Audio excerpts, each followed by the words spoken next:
Meet Nambie Marak, a Garo woman from the West Hill district of Meghalaya, also one of the top 12 contestants of the ongoing MasterChef India, who's passionate about cooking and looks forward to experiment with any and every local ingredients in cooking, especially those from Northeast.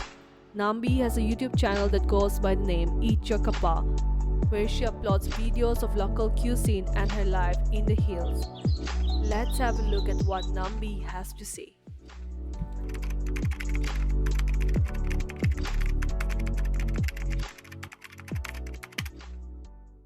Hello everyone.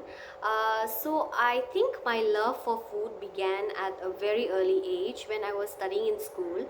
I studied in Paimon school and we had this subject called home science, and when I was in the junior classes and when I would sit in my classroom, which was adjacent to the home science kitchen, whenever there was a cook in the home science kitchen, we always get this beautiful aroma of such amazing food being cooked in the kitchen, and our mouths would water inside the classroom, especially when the classes was going on and then the smell of the food was amazing.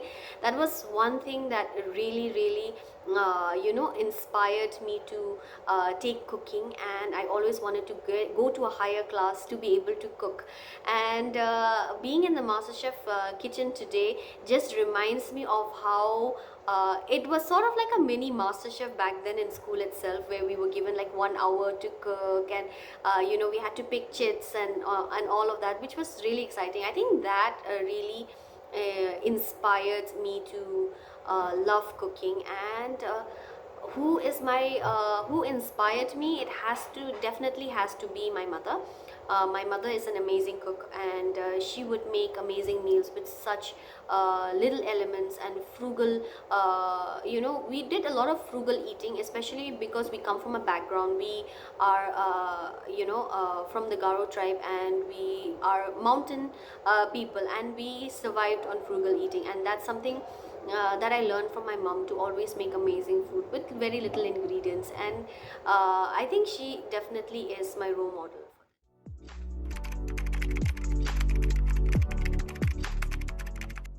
Well, as a mother, how do I plan meals for my daughter?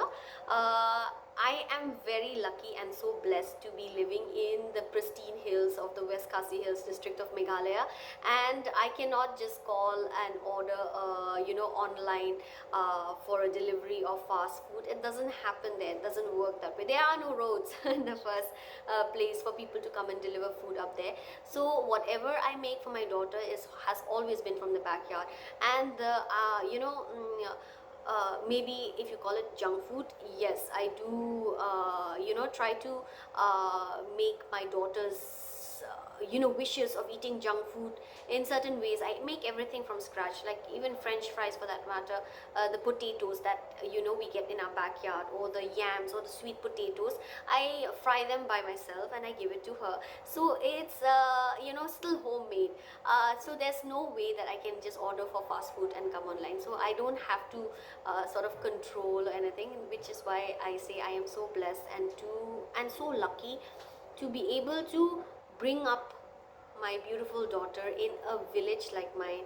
Clean air, organic food, and no junk food. So I'm truly blessed.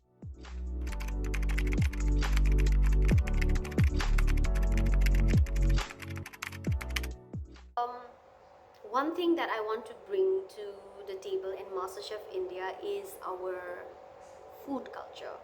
And I think like I said earlier, it's something that is unexplored and it's hidden and unfamiliar. And I think it's about time that people realize that our food is so different from the rest, and yet so beautiful in every aspect. And it's high time that someone brings that to the table.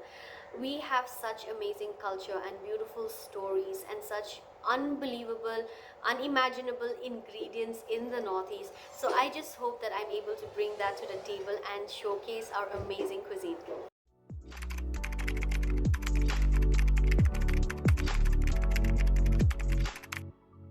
Well, there were quite a few occasions where I got a lot of great feedback from the chefs in the MasterChef kitchen. But there is one in particular that I remember the most was when Chef Marco Pierre White had come, and I had thrown my safety net from the gantry and had come downstairs to cook for him, because it was history that day that Marco Pierre was coming, was in the MasterChef kitchen, and I was up in the gantry safe, and I blew that safety, and I wanted to cook for him that day. And that day I made a creative dish. I made a kiwi rasam. Rasam is a broth from the south of India, and I made that with a king oyster mushroom steak, and I had like about 8 elements in the soup, and all of it worked really well together, and I got the best compliments from Marco Pierre. And the safety that I left and came, he said you should go back to where I came from, and that was a moment that I lived and I will forever cherish in my life. And if you haven't seen it, so please do go watch MasterChef India and Sony Live, and see what Marco Pierre had to say about my dish.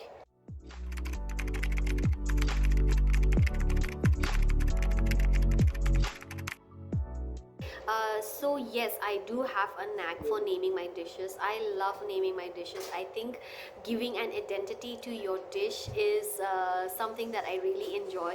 I think by naming a dish, you are able to tell a story of what you're putting on a plate, and I did that with every dish that I presented in the MasterChef kitchen so far, and I'm really looking forward to doing more dishes with more interesting names.